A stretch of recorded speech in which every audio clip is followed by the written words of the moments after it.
Germanton Hospital pioneers in world-class orthopedic cardiology and multi-specialty care. Top 3 in Hyderabad, top 10 in South India. Attapur, Hyderabad. Sir అప్పటికి ఇప్పటికి ఎప్పటికైనా AVM studios, సారథి studios ఈ రెండు లేకపోతే సినిమాలే లేవు. అంతగా ఇష్టపడే ప్లేస్ ప్రతి సినిమా ఇండస్ట్రీ కూడా ఇక్కడికి వచ్చి సినిమాలు చేసుకునే అట్లాగే విజయ విజయ రెండు స్టూడియో విజయ నాగిరెడ్డి గారు.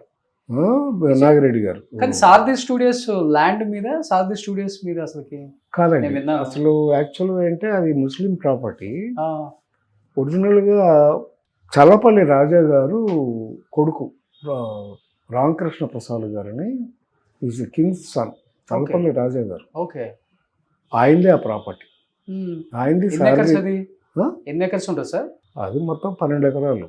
అబ్బా, అమీర్పేట సెంటర్లో. అవును, వాళ్ళకేంటండి అది రాజా గారు కదా ఆయన. అయితే మెడ్రాస్లో ఆయనకి ప్రాపర్టీస్ ఉండే. సారథి బ్యానర్ అనేది ఈ స్టూడియోకి ముందు నుంచి ఉంది. అది రైతు బిడ్డ అనే సినిమా దగ్గర నుంచి అద్భుతమైన సినిమా. సారథి వారి సినిమా అంటేనే చాలా గ్రేట్ ఆ రోజుల్లో. ఓకే, సైలెంట్ రోజుల నుంచి కూడా సినిమాలు తీశారు ఆయన, రామకృష్ణ ప్రసాద్ గారు. అప్పుడే ఎన్టీ రామారావు గారితో కూడా ఆత్మబంధువు, కలిసి ఉంటే కలసుఖం ఇలాంటి సినిమాలు తీశారు. ఓకే, నాగేశ్వరరావు గారితో రోజులు మారాయి అనే సినిమా తీశాడు ఆయన. ఓకే, తీస్తే దాని మీద బోల్డ్ అని డబ్బులు వచ్చాయి. ఓకే, రోజులు మారాయి సూపర్ డూపర్ హిట్ ఆ రోజుల్లో. పైగా ఆయన మహారాజే అయింది. ఆయన సినిమాలన్నీ తీసింది కమ్యూనిస్ట్ సినిమాలు తీశారు. ఓకే, రోజులు మారాయి. ఆ వచ్చిన డబ్బులతో సారథి స్టూడియోస్ కొన్నారు. అప్పుడు ఇక్కడ సినిమాలు తీసేవారు. ఎన్టీ రామారావు గారు కూడా సారథి స్టూడియోలో పైన రూమ్స్లో ఉండి షూటింగ్ చేసేవారు. చెన్నై నుంచి వచ్చి. ఆత్మబంధువు, కలిసి ఉంటే కలసుఖం సూపర్ హిట్లు అన్నీ. ఓకే, అది సారథి బ్యానర్. అయితే అప్పుడు నాగేశ్వరరావు గారు హైదరాబాద్ షిఫ్ట్ అయినప్పుడు నాకు స్టూడియో అప్పటికి తర్వాత ఏంటంటే ఆయనకి ఇంట్రెస్ట్ తగ్గిపోయింది. రామకృష్ణ ప్రసాద్ గారికి ఆరోగ్యం బాగోక స్టూడియో మూసేద్దామని డిసైడ్ అయ్యారు. అదొకటే ఫస్ట్ స్టూడియో సారథి స్టూడియోలో. డిసైడ్ అయిన తర్వాత నాగేశ్వరరావు గారు హైదరాబాద్ షిఫ్ట్ అయిపోయి నాకు స్టూడియో కావాలని చెప్పి మా నవయ్య వాళ్ళని ఆ స్టూడియో తీసుకోండి అని అడిగాడు ఆయన. మంచిదని చెప్పేసి మా నవయ్య వాళ్ళు వచ్చి ఈ స్టూడియో తీసుకున్నారు. తీసుకుని ఆయనకి రామకృష్ణ ప్రసాద్ గారికి 45%, 55% నవయ్య ఫిలిమ్స్. అంటే మీదే, మీ నాన్నగారు? మా నాన్నగారు కూడా ఒక పార్ట్నర్. అందరూ మా నాన్నగారు, మా పెద్దనాన్న అందరూ ఉంటారు. నవయ్య ఇది సంస్థ, ప్రైవేట్ లిమిటెడ్ కంపెనీ. తీసుకుని స్టూడియో చేశారు. అప్పుడు మా ఫాదర్ని దానికి మేనేజర్గా మా ఫాదర్ గారు మేనేజింగ్ డైరెక్టర్ అయ్యారు. ఓకే, అట్లా సారథి స్టూడియో అనేది మాకు వచ్చింది. అక్కడ వచ్చిన దగ్గర నుంచి నాగేశ్వరరావు గారి సినిమాలు అన్నీ అక్కడే షూటింగ్ జరిగాయి.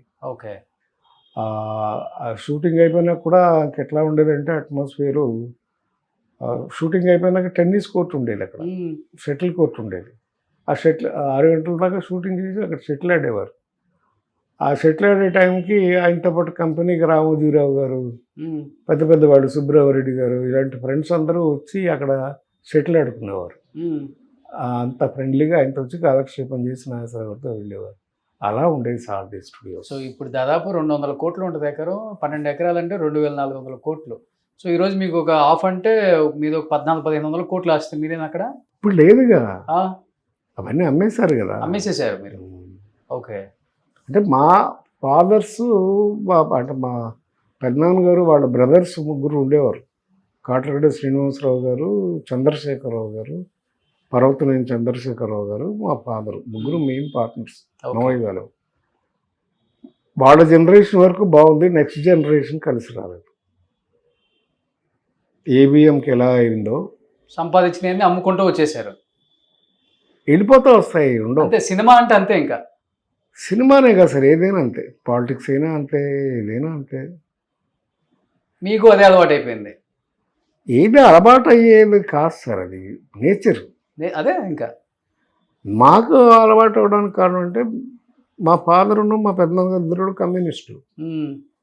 సో వీ యూస్ టు 10 మందికి ఉపయోగపడే పని చేద్దామని ప్రయత్నించిన వాళ్ళమే.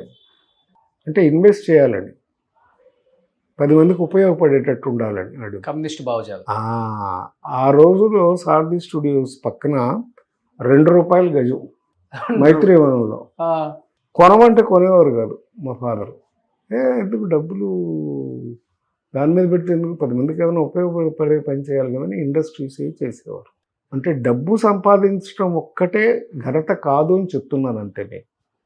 కానీ ఈరోజు అది నటులు అయినా సినిమా అయినా ఏదైనా డబ్బు ఉంటేనే వాల్యూ అనే స్థాయికి వచ్చేసింది కదా సొసైటీ, అది కాదా? తప్పు సార్ కదా, కానే కాదు, ఏనాడు కాదు, అవునా? ఆ రోజు కాదు ఈ రోజు కాదు. ఓకే. ఏం చూసి మోడీ గారిని ప్రైమ్ మినిస్టర్ చేశారు మీరు? ఆయనకి ఎంత వస్తుంది, ఎంత సంపాదించాడు? That is false. అలా డబ్బే మెయిన్ అనుకున్న వాళ్ళు ఏమైపోయారో గడ్డి గడిచిపోయారు మీకు అందరికీ తెలుసు. గవర్నమెంట్లో చేసి గడ్డి తిని కూడా డబ్బులు సంపాదించిన వాళ్ళు, దాచుకున్న వాళ్ళు ఎక్కడ పెట్టుకుంటారు, ఏం చేసుకుంటారు? ఆ మనీ అందరూ మీలాగా ఆలోచిస్తే సొసైటీ ఇలా ఎందుకు తయారైంది, రాష్ట్రాలు ఇలా ఎందుకు ఉంటాయి సార్? అదే మనం చూస్తూ ఈ కూడా చూస్తూనే ఉన్నాం కదా. అమ్మని చెల్లిని బయటికి వెళ్ళగొట్టినోడు కూడా బాగానే ఉన్నాడు కదా. మరి డబ్బు ఒకటే సంపాదిస్తే సరిపోయిందా? ఏం చేసుకుంటారు? ఎవరూ పట్టుకెళ్ళేదేం లేదు ఇక్కడి నుంచి. We have to give, we have to live. Sir మీ టైంలో వచ్చిన హీరోయిన్ కదా పటాపట్ జయలక్ష్మి గారు, చిరంజీవి గారితో కూడా తీశారు సినిమా. అవును, చాలా మంచి యాక్ట్రెస్, మంచి హైట్, మంచి ఫేస్, ఫోటోజెనిక్ ఫేస్ ఆమెది. చాలా అంతులేని కథలో ఉంది, స్థాయికి వచ్చే అంతులేని కథలో ఉంది కదా, అంతులేని కథలో కూడా ఉన్నారు.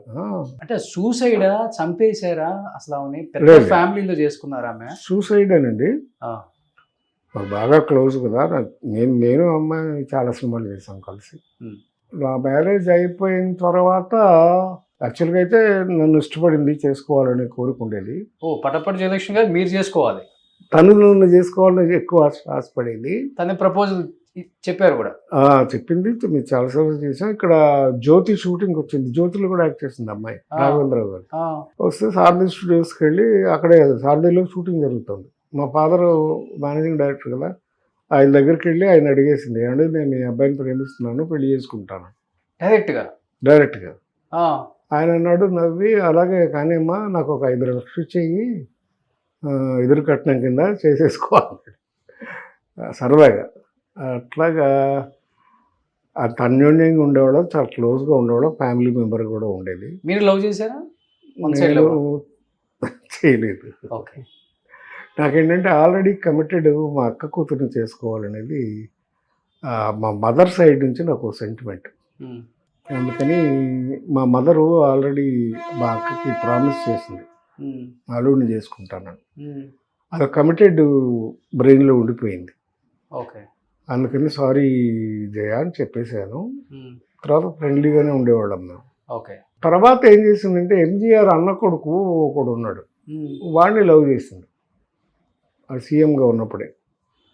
వాడు చీట్ చేశాడు, పెళ్లి చేసుకుంటాను అని చెప్పి చీట్ చేస్తే అప్పుడు సూసైడ్ చేసుకుంది. పాప ఏదో పుట్టిందంటారు? పెళ్ళి పాప, పిల్లలు ఏం లేదు అసలు.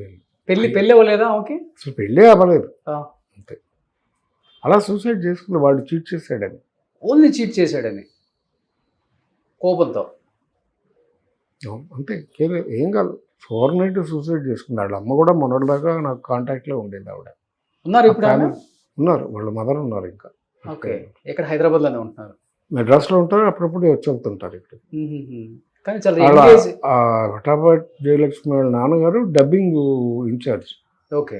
ఆయన డబ్బింగ్ చేసే టైం నేను కూడా డబ్బింగ్ ఆర్టిస్ట్గా నన్ను కూడా ఎంకరేజ్ చేశారు.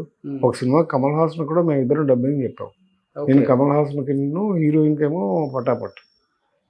అలాగా ఫ్యామిలీ అంతా మాకు బాగా క్లోజ్గా ఉంటుంది. ఫ్యాన్కి హ్యాంగ్ చేసుకొని చనిపోయారంట ఎవరు? ఆమె. షాక్ అయ్యారు కదా అందరూ? అఫ్కోర్స్, న్యాచురల్గా కదా.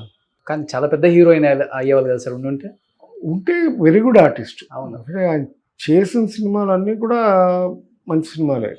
ఫస్ట్ సినిమా అయితే 2 అమ్మాయిలు, నాగేశ్వరరావు గారు, వాణిశ్రీ గారు. ఆ తర్వాత చాలా సినిమాలు చేసింది. తర్వాత స్వర్గం నరకం, ఆ అమ్మాయికి మంచి పేరు వచ్చిన సినిమా. దాసరి నారాయణరావు గారి 2వ పిక్చరు స్వర్గం నరకం. మోహన్ బాబు గారికి ఫస్ట్ పిక్చర్. మోహన్ బాబు పక్కన అన్నపూర్ణ చేస్తుంది. స్వర్గం నరకంలో చాలా మంచి క్యారెక్టర్. అదే చాలా సినిమాలు చేస్తుంది అమ్మాయి, వెరీ గుడ్ ఆర్టిస్ట్. సుమన్ టీవీలో మీ పర్సనల్ అండ్ బిజినెస్ ప్రమోషన్స్ కోసం కింది నెంబర్కి కాంటాక్ట్ చేయండి.